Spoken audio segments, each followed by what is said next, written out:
여러분, 인류 역사에는 가끔 상식적으로 도저히 설명되지 않는 물건들이 등장하곤 합니다. 오늘 우리가 함께 파헤칠 물건은 그 중에서도 가장 미스터리한 유물로 꼽히는 녀석입니다. 바로 고대 로마 제국의 영토였던 곳곳에서 발견되고 있는 정체불명의 12면체입니다.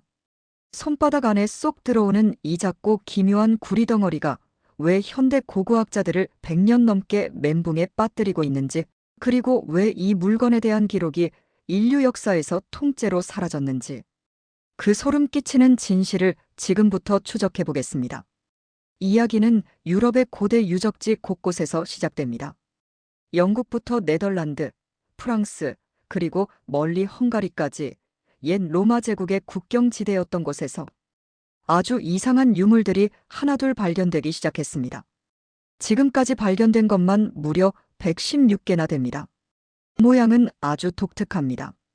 12개의 오각형 면으로 이루어진 입체적인 공 모양인데 각 꼭지점에는 동그란 돌기들이 30개나 달려 있습니다. 더 이상한 건 12개의 면마다 구멍이 뚫려 있는데 그 구멍의 크기가 제각각 다르다는 점입니다. 여러분, 로마 제국이 어떤 나라였습니까? 그들은 세금 한 푼, 빵 한 조각까지 철저하게 기록으로 남기던 지독한 기록의 민족이었습니다. 그런데 말입니다. 이 12면체에 대해서는 그 방대한 로마의 문헌 어디에도 단 한 줄의 언급조차 없습니다. 군사 일지에도 기술 서적에도 심지어 황제의 기록물에도 이 물건의 이름조차 나오지 않습니다. 이건 단순한 누락일까요? 아니면 의도적으로 역사에서 지워버린 금지된 지식이었을까요? 이 물건의 정체를 밝히기 위해 수많은 학자가 달려들었습니다. 그리고 이 과정에서 정말 다양한 가설들이 쏟아져 나왔죠. 첫째, 아주 현실적인 가설입니다. 이건 그저 장갑을 짜는 뜨개질 도구였다는 주장이죠. 실제로 현대의 한 뜨개질 유튜버가 이 12면체 복제품을 이용해 장갑, 손가락 부분을 짜는데 성공하기도 했습니다. 돌기 사이에 실을 걸고 구멍을 통해 편물을 뽑아내는 방식이었죠. 하지만 이 가설에는 커다란 허점이 있습니다. 이 유물이 발견된 장소들은 대부분 군부대나 귀족의 무덤 혹은 금화가 가득한 보물창고였습니다. 단순히 장갑을 짜는 도구를 보물처럼 간직하고 무덤까지 가져갔다? 이건 상식적으로 납득하기 어렵습니다. 둘째, 전쟁을 위한 측정 도구였다는 가설입니다. 로마군은 당시 세계 최강의 공성 무기를 보유하고 있었죠. 투석기나 발리스타를 쏠 때 거리를 측정하거나 탄환의 크기를 가늠하는 용도로 썼을 거라는 겁니다. 면마다 다른 구멍의 크기가 일종의 조준경 역할을 했다는 건데, 문제는 이 12면체들의 크기가 제각각이라 표준화된 측정 도구로 쓰기엔 너무나 부정확했다는 점입니다. 셋째, 천문 관측 장치였다는 설입니다. 이 구멍을 통해 태양이나 별을 관측해서 농사 시기를 정하거나 항해의 길잡이로 썼다는 가설이죠. 실제로 특정 구멍을 통해 그림자가 맺히는 각도를 계산하면 계절의 변화를 알 수 있다는 연구 결과도 있습니다. 하지만 그렇다면 왜 로마 본토인 이탈리아에서는 단 한 개도 발견되지 않았을까요? 왜 오직 변방인 국경지대에서만 이 물건이 집중적으로 발견된 걸까요? 여기서 우리는 아주 흥미롭고도 소름 돋는 가설 하나를 마주하게 됩니다. 바로 이 12면체가 지구의 에너지를 측정하는 장치였다는 주장입니다. 고대인들은 지구가 거대한 에너지망으로 연결되어 있다고 믿었습니다. 소위 말하는 레이라인이나 지맥 같은 개념이죠.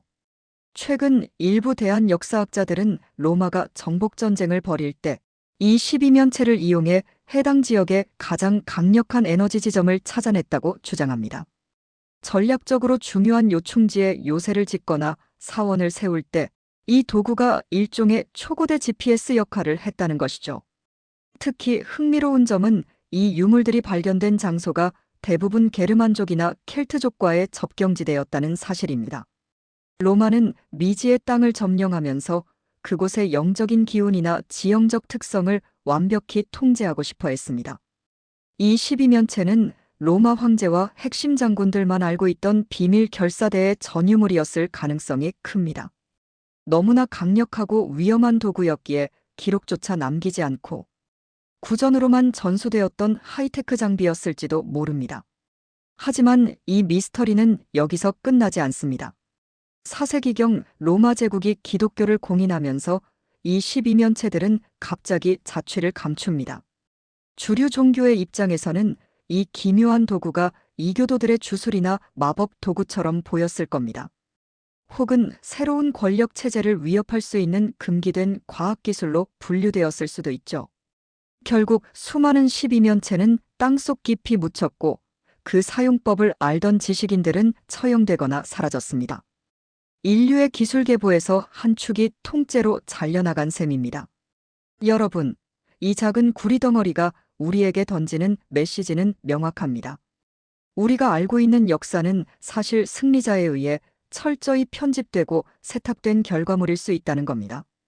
2000년 전에 누군가는 이 도구를 이용해 우주의 질서를 읽고 땅의 에너지를 다루며 제국을 설계했습니다.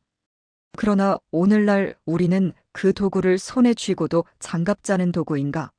라며 갸웃거리고 있을 뿐이죠. 우리는 과연 과거보다 더 똑똑해진 걸까요? 아니면 우리는 이미 한 번 정점에 도달했던 고대 문명의 파편들을 겨우 주워 모으고 있는 것일까요? 로마의 12면체는 지금도 박물관 한 구석에서 침묵하며 우리를 비웃고 있는지도 모릅니다. 너희는 아직 이 도구를 사용할 자격이 없다고 말이죠. 만약 여러분이 이 유물을 발견했다면 어떤 용도로 사용했을 것 같으신가요? 정말로 단순한 장식품이었을까요? 아니면 인류가 잊어버린 신의 도구였을까요? 로마 황제조차 두려워했던 이 비밀의 물건이 다시 세상의 빛을 보게 된 지금, 우리는 어쩌면 다시 한번 새로운 지식의 문을 열어야 할 때인지도 모릅니다. 역사라는 거대한 퍼즐 속에서 잃어버린 조각을 찾는 일은 언제나 짜릿하고도 두렵습니다. 오늘 우리가 함께한 이 여정이 여러분의 지적 호기심을 조금이나마 자극했기를 바랍니다. 우리가 당연하게 믿어온 역사 속에 숨겨진 또 다른 금지된 도구들은 무엇이 있을까요? 오늘 이야기가 흥미로우셨다면 우리가 보지 못하는 세상의 이면을 파헤치는 미스터리 시어터의 다음 이야기도 기대해 주시기 바랍니다. 여러분의 구독과 좋아요는 숨겨진 진실을 찾는 가장 큰 힘이 됩니다. 밤하늘의 별을 보며 길을 찾던 고대인들의 지혜처럼 우리도 눈앞의 현실 너머에 있는 진정한 역사를 볼 수 있는 해안을 가질 수 있기를 바랍니다. 지금까지 지적 호기심의 끝을 파헤치는 미스터리 시어터였습니다. 오늘도 우주의 신비와 함께하는 흥미로운 하루 되시길 바랍니다. 감사합니다.